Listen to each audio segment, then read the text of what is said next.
This scene of a seascape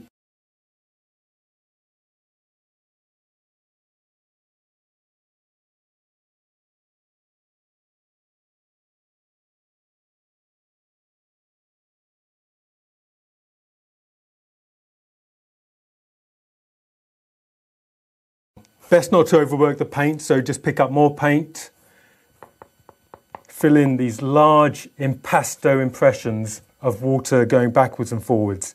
I can always refine the waves later on, but to start with, I really want to get this feeling of movement coming through. No white at the moment, because I want colour to come through. Certainly, whenever you use white, you take the edge off any colour. So using blue on its own or green will keep the vibrancy of the colour going. Even though this magenta is breaking through in some nice pockets here and there, I still want to vary the colours as I'm going along. So I'm going to start adding a few shots of cadmium yellow mixed in with some cerulean blue. So it starts warming up a couple of areas here and there. Still no white. So the yellow will start to just soften the colour a little bit. And where the waves are just breaking at the shore, it's just going to produce a few warm flecks of colour here and there.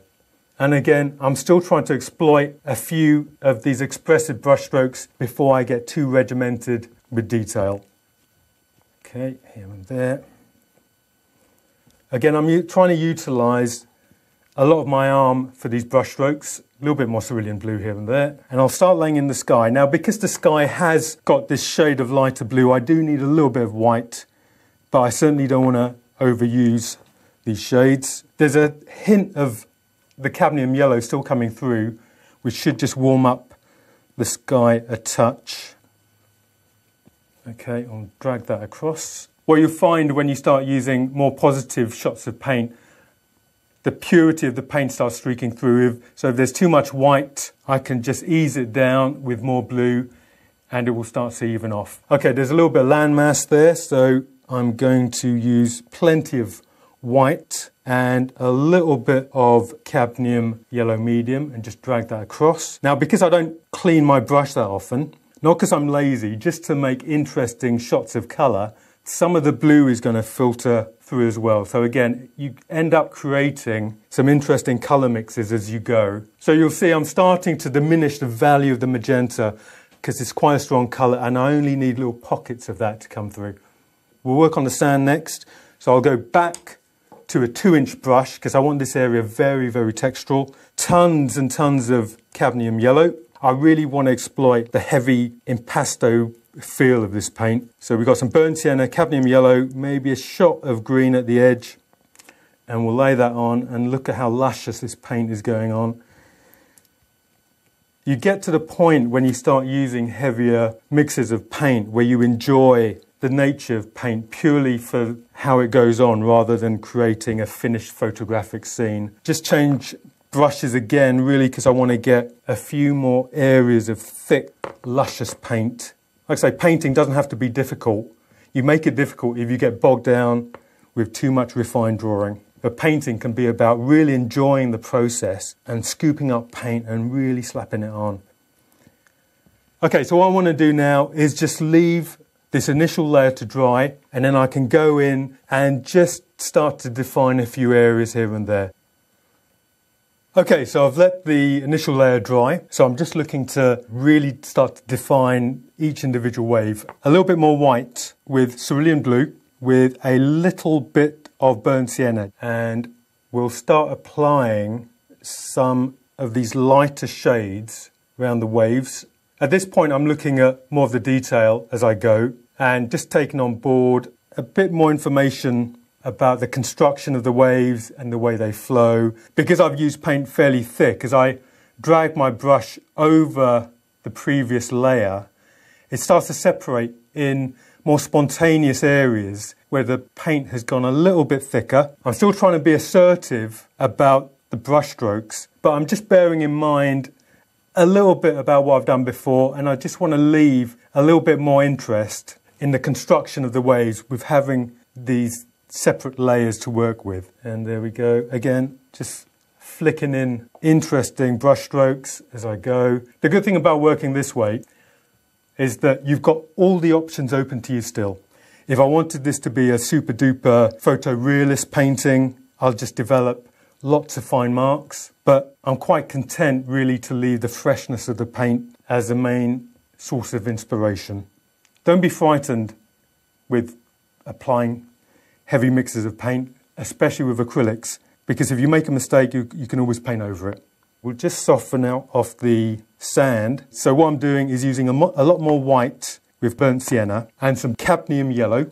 Not too bad, but I could just take the edge off it by introducing a little bit of cerulean blue. It's still going to be fairly vibrant, but the blue just takes the edge off it. And I've also obviously got white to soften it down as well. So for the textural sand in the foreground, I'm just doing a few interesting brush strokes just to formulate that people have been walking over this area. There's a nice focal point of what looks like a dried out bit of palm tree. So I'll just employ a few brush strokes to start to indicate that there's something going on here. So all of a sudden the scene starts to materialize a lot more. And just a couple of marks here and there. Right, so while this second layer is drying off, it just gives me an opportunity to show you the brushes I've been using. They're all flat head brushes. I've got two 2-inch brushes. I've got two 1-inch brushes. I've got a 3/4 inch brush, a 1/2 inch brush, and a 1/4 brush. And these brushes are versatile enough to get detail as well as expressive brush strokes.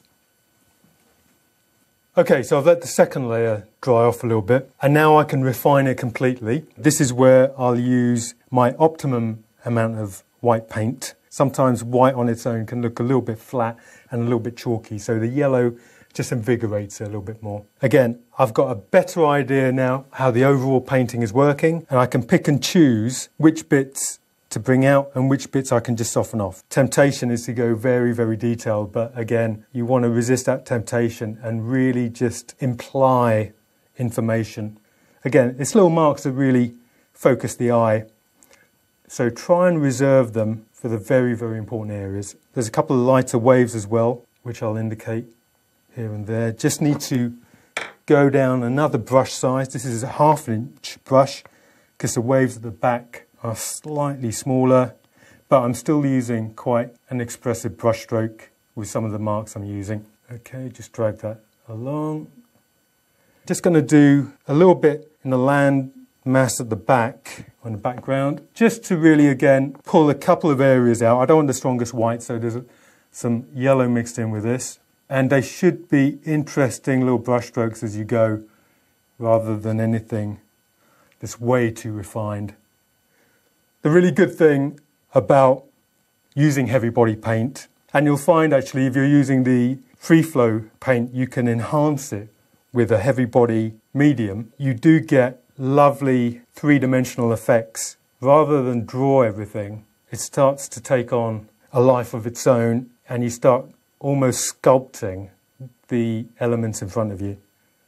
Finally, just going to soften out some of the blues because the magenta's a little bit strong in some areas here and there. Okay, so there we have it. Hopefully the combination of the heavy body paint against some fine detailed lines combined to create something that's really contrasting and interesting to look at.